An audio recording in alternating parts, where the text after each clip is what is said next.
empecé a viajar en bicicleta, como fijo, o sea, fijo en el sentido de que ya como dije, bueno, listo, empiezo a viajar en bici en Ecuador. Y entonces, yo no sé si ya estás grabando o me estás Es preguntando, porque yo parte ya me también empiezo, de la nota, todo sirve y después hacemos porque yo otra. me empiezo, porque yo me Después empiezo a poner hacemos. nerviosa. Claro, es que yo empecé a viajar en el 2008, cuando me fui a Siete Lagos, a hacer Siete Lagos con dos amigas. Y yo estaba en la universidad. De ahí después me fui a Kenia, seguí la universidad y me fui en el 2010-2011 a hacer un viaje por Europa, Turquía y Egipto. Cuando volví de ahí me fui a vivir a Chile y mientras estaba viviendo en Chile, ahí hice mi primer viaje en bici, que fue en la Navidad del 2012. Pero fue un viaje como cortito, de 5 días, o sea, era con un amigo con el que yo salía a ir mucho a la montaña, y fue como, che, ¿y si hacemos un viaje en bici? Y para mí era lo mismo que ir a la montaña, pero agarrando una bicicleta. O sea, era ir, acampar, en vez de caminar, era pedalear. Entonces, y ahí me fascinó, me pareció increíble, y entonces de los dos tuvimos mucho, porque fue el primer viaje de los dos. Entonces los dos tuvimos la sensación de, wow, o sea, quiero hacer esto mucho más tiempo. Y, y entonces estando ahí, cuando después de ese viaje, yo empecé a viajar por Sudamérica, empecé a viajar de mochilera. Hice Bolivia, Perú, y cuando llegué a Ecuador, o sea, yo ya lo había decidido en Bolivia, que quería empezar a viajar en bicicleta y sabía que recién lo iba a poder hacer cuando llegara a Ecuador. Y entonces ahí en el 2014 empecé a viajar, ahí como que ya dije, bueno, dejé la mochila y empecé a viajar en bicicleta, digamos, definitivamente. Entonces hice Ecuador, después hice Colombia, bueno, y después tuve siempre un popurrí así de que estuve en Chile, Argentina, y ya como que hace un tiempo mis viajes yo ya, como que esos en ese momento eran viajes bien largos, y que estaba como siempre de viaje, digamos, como que, no sé, cuando hice Sudamérica estuve casi 2 años afuera, después en Colombia estuve 1 año y medio, y ahora, no sé, el año pasado, por ejemplo, estuve un mes de viaje o sea, viajé por el sur y me quedé en Puerto Varas. Y me quedé varios meses ahí. Después volví, me fui a Santiago, me quedé un par de meses ahí, viajé en bici, me vine acá a Rafaela y bueno, cuando estaba por salir de viaje, pandemia. Me agarró en Córdoba en realidad, porque estaba a punto de salir de viaje y me agarró en Córdoba, así que nada, estaba a 300 kilómetros y me pude volver. Yo no sé qué hubiese hecho si me hubiese agarrado en otro país. Viste que son esas cosas que es muy difícil saber hasta que no te pasan. Como que vos podrías imaginar un montón de hipótesis, pero como no sabes tampoco ni en qué momento personal te va a agarrar. Nuevo encuentro en Vamos que Viajamos y una frase que la acompaña a ella, que nos contagia a todos. Haciendo del mundo mi hogar. Está Nati Bainotti para hablar con nosotros, una viajera cicloturista que nos va a contar acerca de esta experiencia de recorrer países, de recorrer ciudades, de encontrarse con gente, pero en dos ruedas, con sus alforjas. ¿Qué llevará? ¿Cómo se manejará ella? ¿A dónde dormirá? Todo esto vamos a conocer en esta entrevista. Así que Nati, bienvenida y gracias por tu tiempo. ¿Cómo estás? Hola Rodrigo, ¿cómo estás? Muchas gracias por invitarme a conversar, a participar y a compartir un rato. Desde el principio, imagínate que mi primer viaje en el 2008 yo estaba en la universidad, típico viaje que se hace, viste, a Siete Lagos, en carpa, de mochilera, como esos viajes iniciáticos. Entonces, ese fue mi primer viaje, y mi segundo viaje ya fue, me fui a Kenia a hacer un voluntariado, así que ya desde entrada, y de hecho ese viaje que hice a Siete Lagos, que fue muy gracioso porque después me fui de viaje con mi familia, o sea, volví y a la semana o a los 15 días me fui de viaje con mi familia, y yo había pasado de estar en carpa, capaz que como caminando con las mochilas, y pasar a un viaje más familiar, más de vacaciones, ¿no? En la playa, y yo extrañaba mucho ese viaje con la fogata, con la carpa, acostada en el muelle mirando las estrellas, y Claro, cuando le dije a mi mamá, la verdad me gustó mucho más el otro viaje, mi mamá era como, ay Natalia, ¿cómo podés decir eso? Y yo como, claro, porque era como todas las comodidades versus la simpleza, no porque con mi familia viaje de forma lujosa, pero es esa simpleza, me refiero, de que no es tan cómodo, ¿no? Viajar a veces con carpa. No tenés las comodidades que obviamente tenés en una casa o en un departamento cuando viajas así. Pero me había fascinado tanto. Además, viste que esos primeros viajes son muy, como que te desvela, todo es maravilloso, todo, viste que el primer viaje siempre te parece todo sincrónico, encontrás la simpleza en todo te parece, decís, ¿cómo puede ser tan lindo algo tan sencillo? Entonces, claro, yo venía con ese flash de haber viajado por primera vez y de disfrutar, no sé, el lago helado y pasarme a dar cuenta que existía otra forma de viajar, que no era como viajaba con mi familia, eh, me pareció increíble. Entonces, que quise mucho seguir viajando así, ¿no? Ese fue como el viaje que me dijo, che, yo quiero volver a hacer esto. Quiero volver a hacer esto y la verdad que nunca, de hecho nunca me han gustado ni siquiera parar en hostels. Yo nunca he viajado parando en hostels porque, a ver, he parado cuando no tenía otra opción, cuando, no sé, estaba en un lugar donde necesitaba un lugar donde dormir y no había conseguido por Couchsurfing, por ejemplo, he parado en hostels, pero nunca ha sido mi forma favorita de viajar porque, porque a mí me gusta conocer a la gente del lugar, no conocer más viajeros. Puede sonar re mala onda esto, pero no soy de las personas que conocen muchos otros viajeros cuando viajan. Entonces, soy medio antisocial en ese sentido. Me gusta mucho más estar en contacto con la gente en lugares, así que sí, soy viajera de carpa y de casas de familias locales, la verdad. ¿Cómo se preparó en aquel entonces Nati Bainotti para empezar un viaje en bicicleta? Y yo de eso, como yo estaba viajando, no tenía tantas cosas. Y la verdad que mi bicicleta de cuando empecé en Ecuador era una bici, o sea, llegó la vez, en normal empezó. Ahora viajo más liviana, pero como que siempre tuve en el balance ese de que llevar por las dudas, ¿no? O sea, voy a decir que soy de las personas que siempre me da un poco de miedo que me falten cosas y siempre estuve tentada como, bueno, llevo esto por las dudas. Entonces ya también opté a no tener como lugar de más, porque sé que si tengo alforjas más grandes, por ejemplo, o le agrego más alforjas, siempre voy a decir, bueno, como tengo un poco más de lugar, me llevo esto por las dudas. Así que, de hecho, tener poco alforjas es hasta una buena estrategia para no llevar como cosas de más. ¿Llegó algún momento del viaje de Nati en el que dijiste, listo, hasta acá llegué, no doy más, te sentiste cansada, un trayecto difícil, puede ser la altura, puede ser el viento? Sí, varias veces me ha pasado de pedalear con dolor de panza.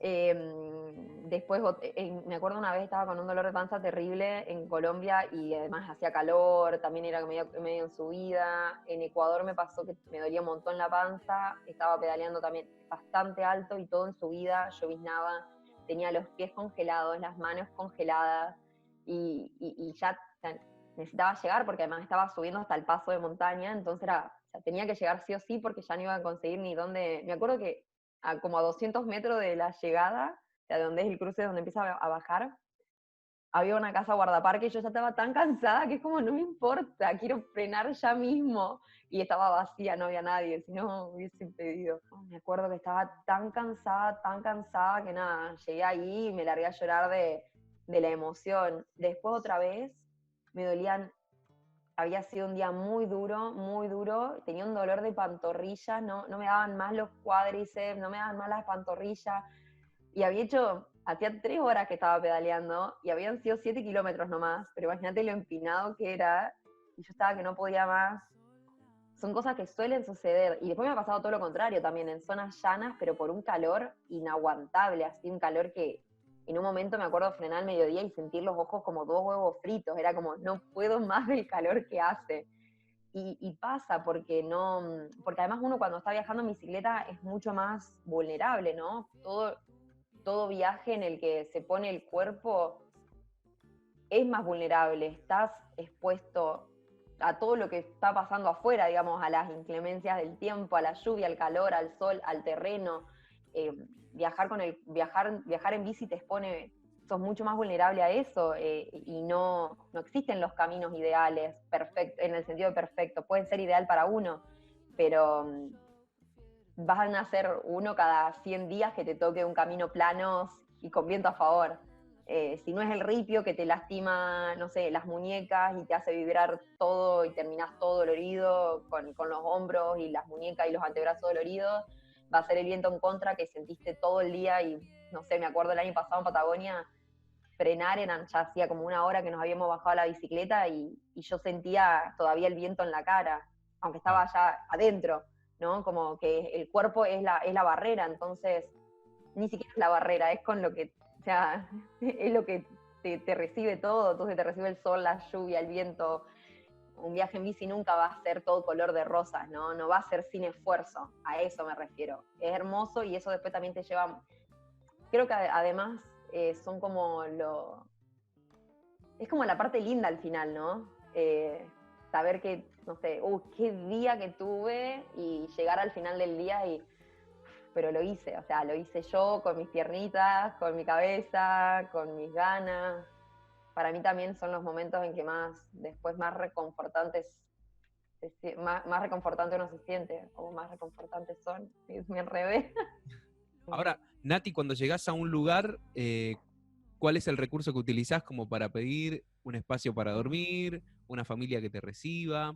Yo al principio del día estimo más o menos, o sea, en general estimo como como por un par de días, ¿no? Como bueno, en los próximos 3, 4 días, en general como que lo planifico de ciudad grande en ciudad grande, a menos que quiera saltarme esa ciudad grande, ¿no? Es muy relativo, no es como, o sea, pero me refiero a ver, planifico por tramos. Entonces, en eso saco un aproximado de a ver hasta dónde puedo llegar de acuerdo al terreno, porque también yo tengo como un estimado de que son más o menos 10 kilómetros por hora que pedaleo. 10 kilómetros por hora, que no es que porque pedalea 10 kilómetros por hora, sino que eso incluye las paradas, parar a fotografiar, parar a comer, pero más o menos eso es lo que avanzo. Entonces ahí digo, bueno, hoy voy a pedalear 6 horas, ¿no? Entonces 60 kilómetros hay hasta acá. Y veo como a ver si hay un pueblo por ahí, un poquito antes, un poquito después, como donde hay algo. Y, y entonces ahí, llegado cuando esté más cerca, o sea, por ejemplo, veo si hay bomberos ahí o pregunto en los pueblos antes de si en ese pueblo hay bomberos.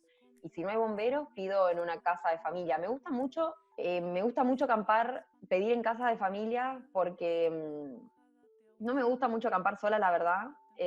Además, o sea, no me gusta mucho acampar sola en zonas. Una cosa si fuese re en medio de la naturaleza, ¿no? Siete Lagos. En Siete Lagos tenés que acampar, porque, y ahí al lado del río, o sea, no hay otro lugar donde hacerlo, bueno, en los campings. Pero en zonas donde hay pueblos, a mí la verdad me da mucho estrés dormir sola. En Entonces, lugares abiertos. en lugares abiertos, sí, Claro. donde sienta que se me puede ver. Por eso digo que es muy, como que depende mucho el lugar, o sea, porque yo me imagino o pienso en diferentes situaciones, no sé, me acuerdo en Ecuador, por ejemplo, una noche iba por un día iba por un camino como terciario más o menos, y iba por el camino y acampé, pero atrás de unos árboles, adentro en el campo, o sea, no se me veía, de ninguna forma se me veía desde la ruta. Entonces ahí estaba tranquila, porque sé que estaba alejada de pueblos, no se me veía desde la ruta. Entonces en un lugar así yo sí me siento tranquila, pero si siento, no sé, una noche en Colombia acampé atrás de un restaurante, que el restaurante obviamente no quedaba nadie a la noche, y yo dormí súper mal toda la noche porque sentía pasos, que en realidad era el viento, pero se me veía desde la ruta, ¿no? Entonces dormí muy intranquila toda la noche. Para mí eso no tiene sentido, es como, o que no se me vea, y por eso voy mucho a casa, o sea, voy mucho a casa de familia por como que se unen estas dos cosas. Estar yo segura o sentirme segura, y que me gusta mucho compartir con gente, como que estoy todo el día sola y viajo mucho para conectar con otros, para saber cómo viven otras personas.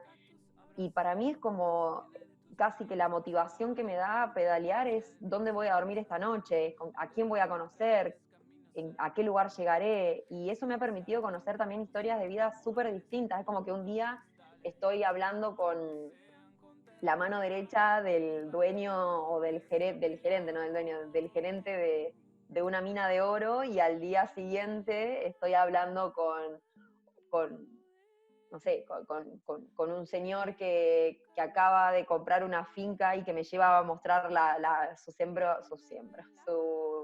su huerta de papas, y al otro día estoy con una familia que trabaja en la uva, como que eso me permite conocer tantas vidas distintas, y, y cómo llego a esos lugares simplemente como el tocar la puerta, pero no es que voy y toco una puerta. La gente muchas veces cuando digo eso cree que es como llegar a una ciudad y tocarle una puerta. No, Puerta no, por no es, puerta. no, no es tipo cartero, claro, Claro. no es como, hola, Soy y te abres la viajera. puerta y...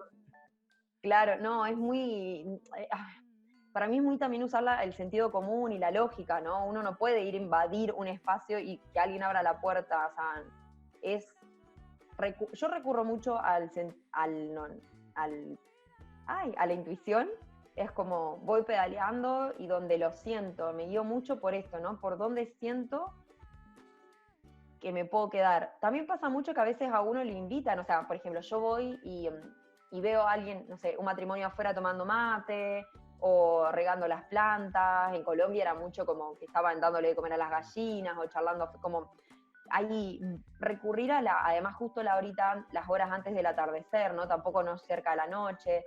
Y después a veces me pasa que paro a tomar agua y me pongo a conversar y me invitan ellos, como, ay, pero ¿y dónde vas a dormir? No, acá más adelante voy a pedir un lugar donde acampar, y me terminan invitándome a quedarme con ellos. En bomberos sí, en bomberos es como, hola, ¿qué tal? Estoy viajando en bici, ¿será que me puedo quedar a dormir acá esta noche? Los bomberos son como lo más, son hermosos, suelen estar súper predispuestos a recibir gente, les encanta, les gusta mucho recibir gente, como que están preparados para eso en general, tienen espacio, porque tienen las camas donde duermen bueno, ellos cuando tienen que quedarse a hacer rondas de noche. Entonces, así, y me he quedado de quedarme una noche y me he quedado, en algunos lugares me he quedado un par de semanas incluso. Entonces, nada, esa es mi estrategia, como recurrir y ser sincera, ¿no? Como soy sincera de que estoy buscando un lugar donde pasar la noche de forma segura. Claro, y ahora Nati, ¿alguna familia que recuerdes que te haya costado mucho despegarte al momento de tener que continuar tu viaje? Muchas. Muchas, muchas. Una estuve 2 meses en Colombia. Imagínate que 2 meses después de vivir con ellos y compartir además estas familias que, o sea, el señor estaba todo el rato, estaba todo el día en el campo, pero volvía y yo con doña Juanita era como levantarnos y tomar el cafecito y conversar todo el día y ayudarla a hacer el almuerzo y lavar los platos y después acompañarlo a Sami a la escuela, bueno, no a la escuela, pero como acompañarlo después a ir a pedalear para, no sé si faltaba una virome, como que le arreglé las bicicletas, íbamos todos los días a pedalear un rato, a ayudarlo con las tareas, a ayudarlo a leer. Entonces, después de un tiempo así en el que te compenetras tanto con una familia, en el que terminás ayudando a los vecinos de la comunidad no sé, porque la señora era la única que sabía leer y escribir, entonces iban los niños ahí a hacer las tareas y terminás como metiéndote también en esa dinámica. Después de 2 meses, doña Juanita estaba con lágrimas en los ojos, yo así como, qué dolor, o sea, me dolió como cuando me fui por primera vez. Eh, Esa es una, pero en un montón de lugares me ha sido como, a veces obviamente que mientras más tiempo está uno, más difícil es irse, porque no es lo mismo irse después de 3 días, que si bien compartís cosas y podés pegar re buena onda, no es lo mismo el vínculo que generás con alguien cuando estás 2 meses, 3 semanas. O sea, recuerdo otra casa que también una señora de 80 años, la hija y el nieto y el hijo de ella.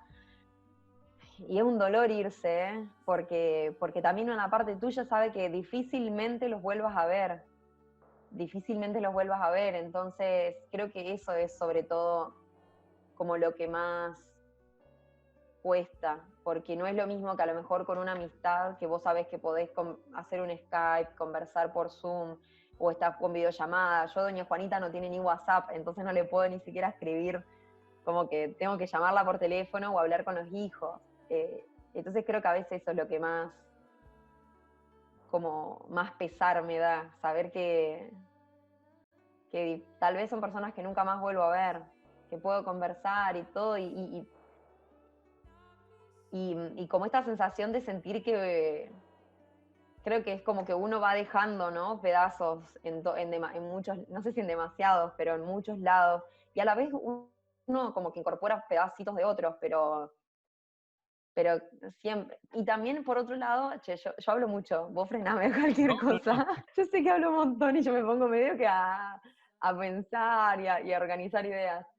igual uno en algún punto se acostumbra un poco. Creo que a veces le cuesta más a la gente que lo recibe a uno que a uno mismo, porque uno está todo el tiempo, como que yo estoy muy acostumbrada a dejar atrás. No sé si es bueno, pero estoy muy acostumbrada, demasiado, creo a veces, demasiado acostumbrada a dejar atrás personas, lugares, y porque también siempre lo que viene ayuda un poco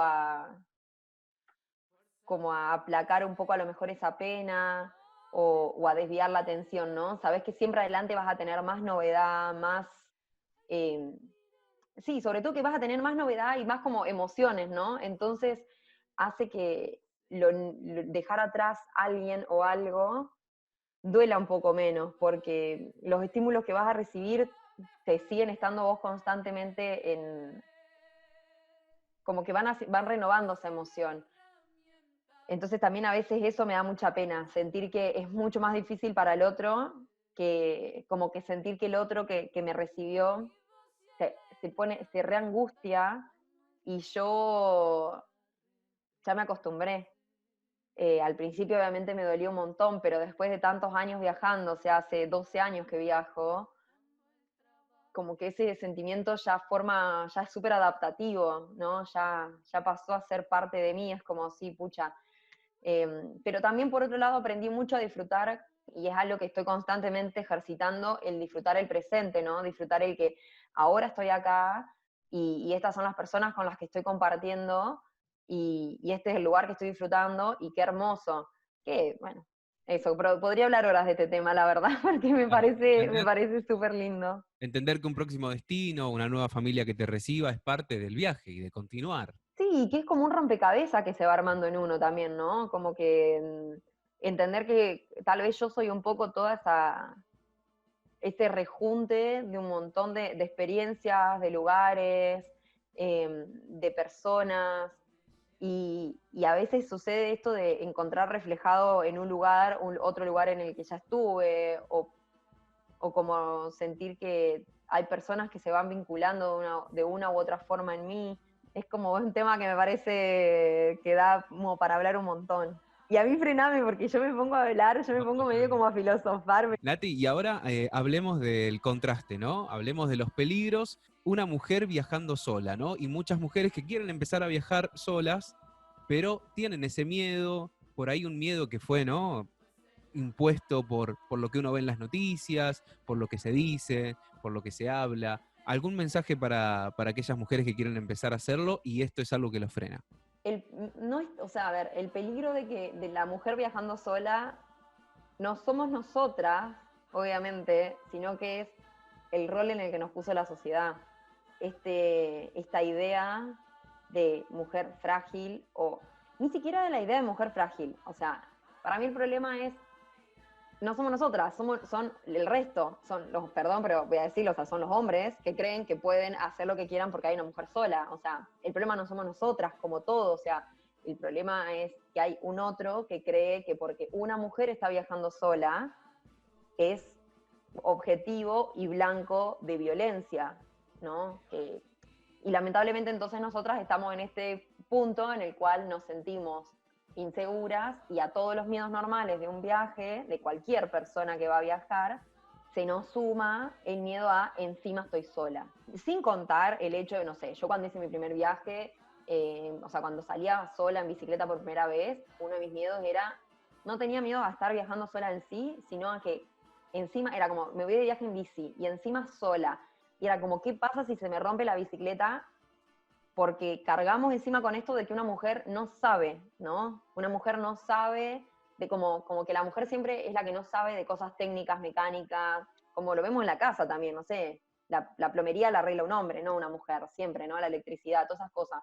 Entonces como que la parte mecánica, como que hay una cosa, obviamente que no es que todas las mujeres se sientan o nos sintamos así. O sea, a mí me ha pasado de que me pase algo en la bici y pido ayuda en algo, y el tipo más o menos me corre para decirme, no, yo te lo arreglo. Y es como, pero es que yo sé arreglar la bicicleta, ¿me entendés? Me ha pasado que me escriben por Instagram diciéndome cómo arreglar la bicicleta, o diciéndome qué le pasa, y es como, pero es que si no estoy preguntando, y ya sé que tiene la bici, como que encima ya existe esta cuestión de muchas veces de los hombres de que nos traten como si no supiéramos solamente porque somos mujeres. Eso por un lado, que es lo que menos me preocupa en todo caso, es lo menos importante. Pero después está este peso, y que además la sociedad se encarga constantemente de hacernos saber que deberíamos tener miedo, o que debemos tener miedo. O sea, me ha pasado muchas veces, me ha pasado desde el principio, yo antes no lo tenía, no lo asociaba a eso, pero ahora que tengo mucho más, como que con toda la ola feminista y con esto en que muchas mujeres como que nos hemos empoderado un poco, ¿no? Un poco bastante, porque también hemos tenido como un poco más de herramientas a lo mejor teóricas, o de más difusión y compañía y todo esto, que a mí desde el principio siempre me ha pasado que me preguntaran por qué viajo sola. Y yo en ese momento lo tomaba como que, ¿por qué? O sea, ¿por qué como soy una persona que viaja sin compañía? Y en el último viaje, que me lo han preguntado también, que además siempre me llamó mucho la atención de por qué preguntan, por qué uno viaja sola, y nunca te preguntan por qué viajas de a dos. O sea, es como, ¿cuál es el problema que tenemos como sociedad con las personas que hacen cosas solas? O por qué Eh, también esta cuestión no surge a un hombre que viaja solo.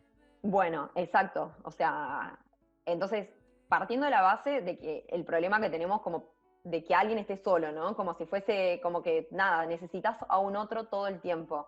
Entonces ya, de por qué viajo sola, y en el viaje de diciembre, porque claro, yo en mayo hice un viaje acompañada con un hombre, entonces ahí nunca nadie me preguntó nada, y ni nos preguntaron por qué viajábamos de a dos, y además todo el mundo daba por supuesto que éramos pareja, y éramos amigos, somos amigos nomás, pero todo el mundo obviamente daba por supuesto que éramos pareja, porque es como la única relación que se puede entablar. Claro.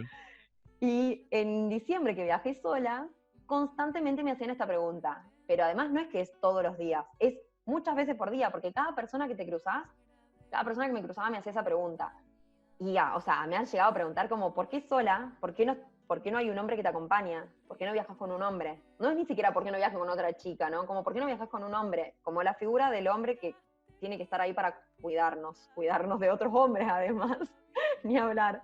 Y me acuerdo una noche, estaba en una ciudad que me había quedado, me quedé 2 noches y salí un día a pedalear con la gente que me hospedó, y un señor me preguntaba como, ¿por qué sola? Y yo le digo, perdón, es que le digo, discúlpeme, pero es que ya estoy como un poco cansada que me hagan esta pregunta. ¿Y cuál es el tema? Es como, usted no le preguntaría esto a un hombre, ¿no es cierto?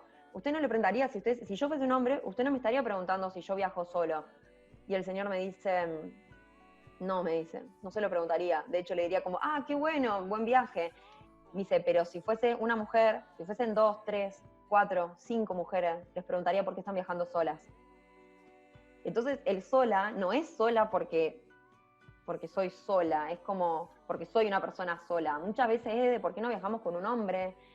Un señor me estaba insistiendo constantemente en que yo debía tener miedo, como, pero que, ¿cómo no tenés miedo? Pero que te pasan cosas, pero que mirá, en esta ciudad pasaron esto, robaron a una chica, le hicieron esto. Yo como, señor, de verdad que no me está sumando absolutamente nada que me esté contando todas esas cosas, o que me esté como diciendo que yo debería tener miedo. Entonces a mí esto me llama mucho la atención, porque no solo que cargamos con lo que implícitamente todo el tiempo escuchamos, no implícitamente, o sea, todo el tiempo las noticias, ¿no? Por ejemplo, las noticias ya de una forma te hacen dar miedo de estar sola como mujer. Lo tenemos incorporado además en el día a día en la ciudad, o sea, ahora ya no se da, pero esta cosa de caminar por la ciudad y que te digan algo en la calle, como el acoso callejero, ¿no? De ir en bici también y que te miren de una forma distinta, o te digan cosas. Entonces ya hay algo que a lo mejor es una violencia muy sutil, que no necesariamente, porque también es esto, no es necesario que un tipo venga y te violente o te viole para sentir que estás sola, como que es riesgoso. A veces lo sutil de la cotidianeidad, ¿no? Las miradas, em, las invitaciones medio subidas de tono o desubicadas, como que esas cosas pasan. Yo en un viaje un mes puedo contar, ya en el viaje de diciembre, eh, más de una de cosas que pues decís, no me pasó nada, nadie me tocó, o sea, no me violaron, no me tocaron, tuve situaciones incómodas por parte de hombres, obviamente, porque estaba sola, pero en ningún momento fueron esto, o sea, nadie me tocó, por ejemplo, ningún tipo me acosó físicamente, pero a lo mejor sí verbalmente, ¿me explico? Sí, claro, que es parte de violencia también, es parte de la violencia. Sí, yo personalmente eh, no dejaría de viajar por todo esto, porque para mí en parte es darle la razón al mundo, sino, ¿no? Darle la razón al mundo de que el mundo es un lugar peligroso para una mujer sola. O sea, para mí es casi que un acto reivindicativo que como mujeres viajemos solas, que puede parecer súper como, ¿qué estás diciendo? Pero para mí todavía hoy en día, el hecho de viajar solas, cuando cada vez que te dicen, ay, pero deberías viajar con alguien, es como, no, yo voy a viajar sola, porque se puede viajar sola, porque como mujer puedo viajar sola, no necesito un hombre para viajar. Sé que lamentablemente corremos un riesgo extra, pero no es ningún riesgo diferente al que corremos estando en una ciudad. Yo sé que como mujeres tenemos este peso de más, digamos, pero también insto mucho a confiar en nosotras, a confiar en la intuición. Nos han enseñado mucho a confiar en la intuición para las cosas buenas, pero no en la intuición para las cosas malas. Para mí es súper importante eso, como hacerle mucho caso al instinto, algo que hace fricción, que no cierra, que es incómodo, así sea una simple mirada, un par de preguntas raras. Es como irse, que en cualquier lado uno va a estar mejor. Pero estos peligros que existen tanto para la mujer como para el hombre también, ¿no? Es una recomendación para todo aquel que Sí, quiere empezar a viajar. Ahora hablemos de las actividades que te acompañan durante el viaje, aquellas actividades que ya se convirtieron parte de tu rutina. la escritura y la lectura principalmente. Creo que esas son las actividades que siempre están. A escribir me acompaña siempre, siempre, siempre, siempre. Bueno, sacar fotos también, que de hecho lo hago más cuando viajo que cuando no viajo. Pero la escritura es casi que incondicional, digamos. Y bueno, viene acompañado mucho también de leer, ¿no? Diría hacer Sí, deporte, pero lo hago cuando pedaleo. Me sí. gusta bastante hacer yoga, entonces como que trato de hacerlo ahí. Meditar también, me gusta hace como un año, sí, como un año y medio que empecé a meditar y me ha ayudado muchísimo, eso me encanta. Escucho muchos podcasts y escuchar mucha música, eso también me encanta y lo hago mucho, aprovecho mucho cuando, en ciertos días de pedaleo, me gusta escuchar podcasts, es como una forma de estar también nutriendo otro lado. ¿Y cómo se lleva Nati con la tecnología? Con el Instagram, bueno, ya sabemos de la fotografía. Depende de la conexión que tenga, ¿no? En el viaje de diciembre, por ejemplo, que tuve una conexión increíble todo el viaje, entonces era todas las noches, o prácticamente todas las noches estaba subiendo, si no era la noche lo subía al día siguiente, pero estaba subiendo historias del viaje. O sea, subí un montón de historias de ese viaje. Em, por ahí los posts no suelo subir tanto mientras estoy viajando porque como necesito, yo ahí me lo tomo más de escribir, de editar el texto y todo, entonces eso es como un poco más pensado, entonces no suelo subir tantos posts, pero stories me encanta, me parece súper divertido, me divierto mucho, eh, pero depende mucho de eso, ¿no? Depende mucho el, como la conexión que tenga, no sé, si estuve en Siete Lagos, por ejemplo, que es una semana donde ni siquiera hay señal, evidentemente no voy a el viaje por Patagonia no tuve nada de señal, por ejemplo, entonces tenía señal cada 3 días, 7 días, cuando estaba en una ciudad, entonces ahí subí muy poquito, eh, pero me gusta, lo disfruto mucho, o sea, es como que me encanta, me gusta escribir, me gusta compartir, me gusta contar historias, entonces poder subir, como que Instagram me parece una herramienta, en ese sentido me gusta mucho por los formatos que tiene para poder hacerlo. Bien, y ahora los gastos del día a día, ¿no? ¿Cómo solventar los gastos de comida, los gastos de artículos de higiene? En algún viaje hace muchos años salí con ahorros, después cuando empecé por Sudamérica, salí a Bolivia escribiendo para un diario de acá de mi ciudad, entonces, bueno, me solventé escribiendo. Hacía voluntariados también, entonces ahí ya tenía alojamiento y comida haciendo un voluntariado, que hice todo Bolivia prácticamente así, y escribía para el diario, Y después bueno, eso hice, para el diario escribí durante casi 2 años y, y después publiqué un libro. Entonces yo, por ejemplo, todo mi viaje en bici por Ecuador me lo sustenté con la venta de mi libro, que lo escribí allá, lo imprimí y entonces lo iba llevando en el camino, lo vendía a la gente en el camino, hacía charlas y lo vendía así. Y después, bueno, y ahora doy talleres de escritura, doy talleres para personas, hombres y mujeres que quieran viajar en bicicleta y creo contenido para marcas. Entonces, esas son como mi diversificación de ingresos. La empresa que te acompaña durante el viaje, que sos vos misma, con estas habilidades, estos recursos.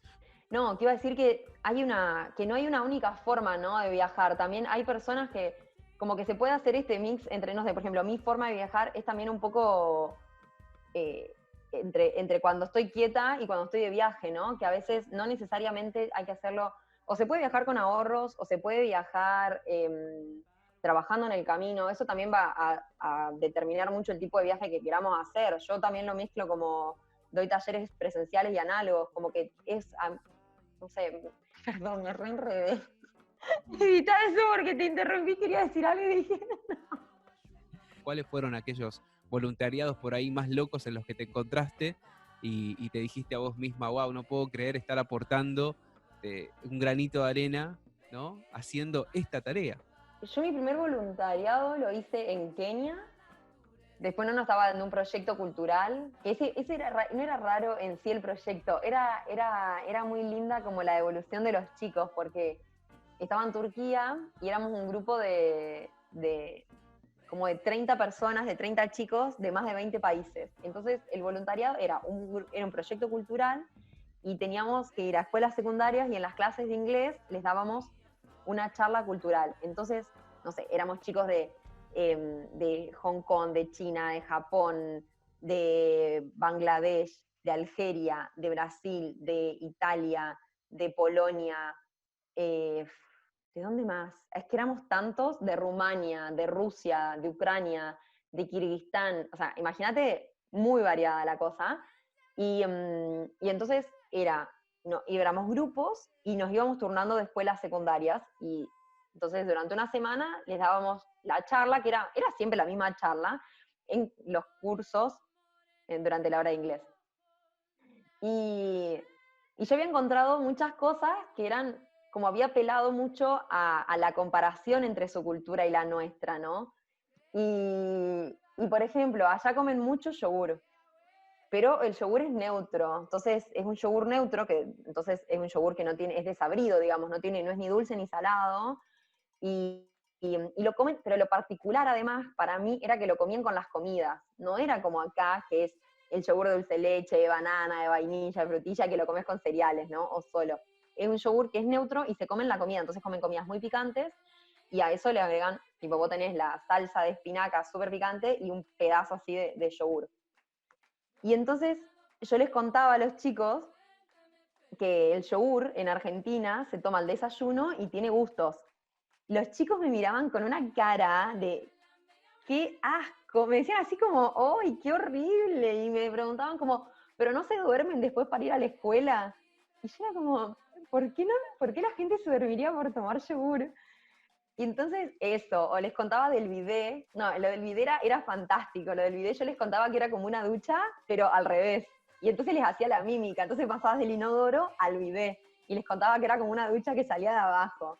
Los chicos estaban tentados, se tentaban partidos de la risa, y después lo otro que a mí me había llamado mucho la atención, que acá nosotros nos damos besos para todo, ¿no? Entonces yo le contaba que en Argentina es muy común darse besos, incluso cuando vas al médico.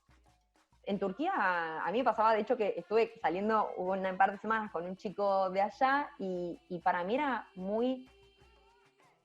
era muy raro que, no sé, nos cruzábamos amigos de él, por ejemplo, y, y a mí era como, hola, sería súper raro vos estar con tu chico que es más o menos como tu novio y cruzarte amigos de tu novio, por ejemplo, te cruzas amigos de tu novio y que te hagan así nomás, que no te saluden. Y yo era como, ¿qué onda esta gente? ¿Por qué no me saluda?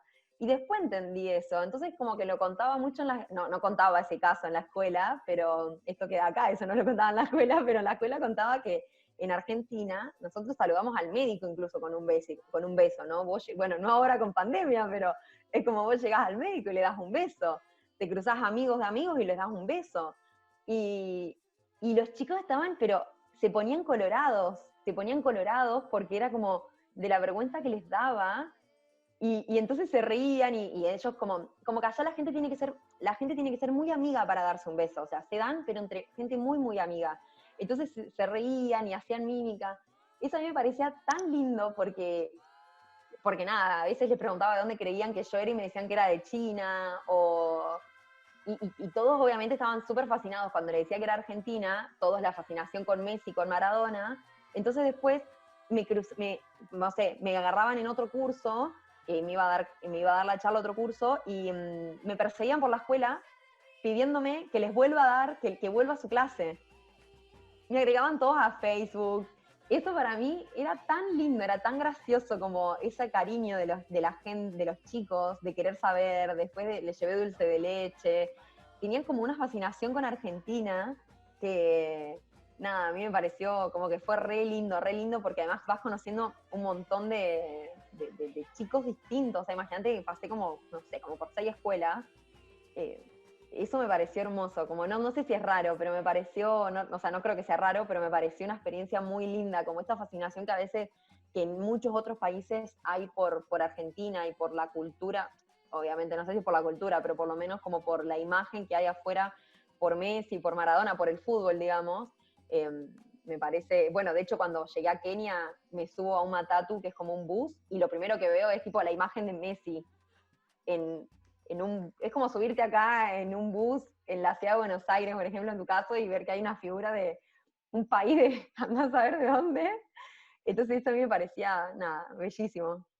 Ahora, un tip para todos aquellos que también quieren acceder a un voluntariado. Hay muchas formas. Yo he hecho voluntariados con diferentes plataformas e incluso con, como por mi cuenta. O sea, porque a veces está que también estás en un lugar y, y te contactás con gente o te cuentan que están en una organización, pero digamos, más allá de eso, las dos formas más fáciles, sobre todo para empezar, es Workpackers y Workaway. Son las dos plataformas que tienen, eh, es esto, son plataformas que vinculan un voluntario con un voluntariado, o sea, con una persona que quiere ser voluntaria con los hosts, que son las organizaciones o las personas que ofrecen la posibilidad de hacer un voluntariado. Y lo que tienen estas plataformas además es que te, te proveen como un marco de contención, ¿no? Sobre todo Workpackers. Workaway no tiene como esa parte, pero Workpackers sí, que vos sabés que hay algo, o sea, no te estás contactando con X, sino que hay una plataforma que sí, te resguarda o cuida eso, porque si vos, por ejemplo, con Workpackers, vos llegás a un host y no era lo que te había prometido, ellos de hecho te pagan un hotel en otro lado para que vos te puedas ir de esa casa y te buscan otro voluntariado en la zona. Después tenés todo este marco, ¿no? De tener referencias, vos podés entrar y ver todas las oportunidades sin hacer el pago de la membresía. Entonces lo que está bueno también es que vos podés ver todo lo que hay y después hacer un pago de la membresía, que la membresía dura un año. Entonces vos podés hacer viajar todo un año pagando una cuota de 50 o 40 dólares y vas a tener ahí casa, comida, o sea, según en cada lugar donde vayas a hacerlo. Y tenés esto, las referencias, que entonces sabés otras personas que han estado ahí. Tenés todo, es algo que está bueno porque sabés que no vas a cualquier lado sin saber a dónde estás yendo, ¿no? Tenés fotos, podés conversar con voluntarios que hayan estado antes en ese lugar. Entonces, esas son las dos plataformas. Yo Workaway nunca la utilicé, he hecho voluntariados en lugares que después se subieron ahí, pero no lo hice a través de la plataforma, y Workpackers sí la usé. Entonces, para mí están buenas porque por un monto súper bajo podés viajar un montón y elegir de todo. Además puedes filtrar, ¿no? Según lo que quieras. Si querés trabajar en un hotel, si querés hacer jardinería, cuidar niños, trabajar en algo relacionado al medio ambiente, marketing. Y es una muy buena oportunidad también o para aprender cosas nuevas o para poner en práctica como habilidades que quieras desarrollar. ¿Alguna habilidad que sentís que hayas descubierto a lo largo de los viajes? Diría la escritura, porque yo la verdad que empecé, si bien yo escribía de chica, como que se me bloqueó algo, yo creo que el día que mi hermano una vez me agarró mi diario íntimo y le contó a toda la escuela el chico que me gustaba, entonces me bloqueó, no escribí nunca más. Y volví, como que la escritura la retomé de más grande, muy esporádicamente, y yo siento que los viajes me conectaron mucho como con la observación en general. Y creo que de hecho la observación después es una herramienta que sirve como para muchas cosas que hagamos. Pero creo que más que nada con eso, y que la observación después la vuelco mucho en la escritura, en la fotografía, pero más que nada en la escritura, porque es lo que más hago. Y también me ayudó, si bien a mí también me gusta cocinar desde muy chica, viajar me conectó como con distintas, no sé si como con la alimentación en otros lugares, ¿no? Con los ingredientes, las frutas, la forma de cocinar. ¿Y qué sentís que sacrificaste cuando empezaste a viajar? Qué pregunta. Eh, es que creo que uno sacrifica todo lo que es contrario al movimiento, básicamente. Y no yo, creo que todos lo sacrificamos, ¿no? No sé, yo creo que la palabra sacrificio implica como un sufrimiento.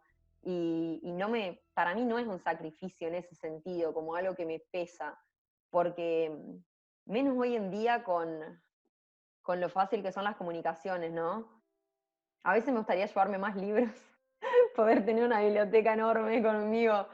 Pero sí, yo no lo siento como un sacrificio.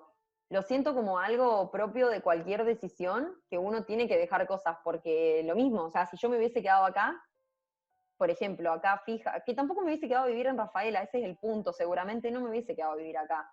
Yo no siento que yo vivo acá tampoco, o sea, yo no siento que esta es mi casa. O sea, yo estoy en la casa de mis papás y es como, sí, tengo mi cuarto y todo, pero yo no siento que esta sea mi casa. O sea, yo estoy acá porque es donde siempre vuelvo a visitar a mi familia. Entonces, eh, de hecho, yo me fui de viaje porque no quería un día estar muriéndome y decir, pucha, no hice lo que quería por miedo, por ejemplo, ¿no? O sea, pero si uno se queda quieto, hubiese sacrificado toda la vida, o la vida que tengo, que es una vida en movimiento. Y para mí eso, la palabra sacrificio implica un sufrimiento, y yo no lo veo como un sufrimiento, no lo veo como algo que me pese, es algo propio de cualquier decisión, porque no se puede hacer todo a la vez. Yo no creo en ese concepto de lo dejé todo para irme de viaje. No, sinceramente yo nunca, no lo veo así, no lo veo como, también yo nunca lo hice así porque no es que tenía un trabajo, y yo creo que uno no deja a la familia, uno no deja a los vínculos, a lo sumo, no sé, yo he estado muy enamorada y me he ido de viaje, pero yo no siento que lo dejé. Él podría haber venido conmigo y él no quiso. O sea, es como que él no quería dejar su vida, Él no quería irse de viaje, él quería tener su casa, quedarse ahí. Uno los vínculos no los deja, los vínculos siguen con uno. O sea, a lo sumo dejas una casa, pero nada, tampoco es una cosa material. Y para mí lo único es como eso, son los vínculos, y los vínculos permanecen en el tiempo y se reforman, se reestructuran, y los vínculos que no tienen que ser se van diluyendo. Mis respuestas son muy amplias, como verás. Pido perdón todo el tiempo, pero no puedo responder corto. ¿Algún mensaje para todos aquellos que quieren cambiar su vida e ir por este camino, ya sea en bicicleta, sea de mochila? Todos tenemos ese miedo que por ahí nos frena. Entonces vos, que ya tenés años de experiencia viajando, ¿cuál es aquel mensaje para todos ellos? Creo que lo que primero se me ocurre ahora es no pensar que necesitan X cosas para salir de viaje. No sé, para viajar en bicicleta lo único que se necesita es una bicicleta y tus ganas. O sea, y no necesitas, a mí me llama mucho la atención cuando me escriben como, vos decís que con esta bicicleta puedo pedalear 100 kilómetros. Y me mandan una foto de una bicicleta y es como, pero es que yo con una bicicleta como esa pedaleé todo Ecuador y Colombia. Es como, ¿cómo no? Obvio que vas a poder hacer, como, obvio que vas a poder hacer 100 kilómetros con esa bicicleta. Como, después me voy a comprar una bici más pro, pero ¿qué? O sea, ¿qué tiene esa bici? Si no se está cayendo a pedazos. Es como la única bici con la que no puedes pedalear con una bicicleta que esté rota. Entonces, no, eso, como que siempre creemos, yo no sé si es como esta sociedad de consumo en la que siempre tenemos que tener todo lo último modelo, lo todo más lindo. Digo, yo hace muchos años que viajo y todavía no tengo un impermeable. Y bueno, o sea, adapto el viaje a que no tengo una campera para la lluvia, entonces espero comprármela para el próximo invierno, para la próxima lluvia, para poder viajar en lluvia, pero si no viajo en lluvia. Si no tengo una carpa que me resista la lluvia, cuando llueve, pido un lugar bajo techo o ese día no pedaleo, ¿no? O sea, voy a que no se necesitan, ni necesitas las mega alforjas para viajar, o sea, podés viajar con una mochila que la atás, y lo he hecho también, o sea, con una mochila, con bidones. A ver, si te puedes comprar unas alforjas impermeables, genial, porque vas a tener menos problemas, va a ser más fácil. Es eso al final, lo facilita, ¿no? Pero vas a poder hacerlo de todas formas. Entonces, no creer que necesitamos más cosas o mejores cosas para viajar. No esperar a no tener miedo. Esta es como que queremos no tener miedo para viajar. Y es como, eso no va a suceder. Es como así, puedes parecer muy mala onda, pero es como, no va a pasar. No vas a no tener miedo. O sea, vas a tener miedo. Porque vas a dejar de tener miedo el día que te vayas de viaje. Y te des cuenta que todos esos miedos están en tu cabeza.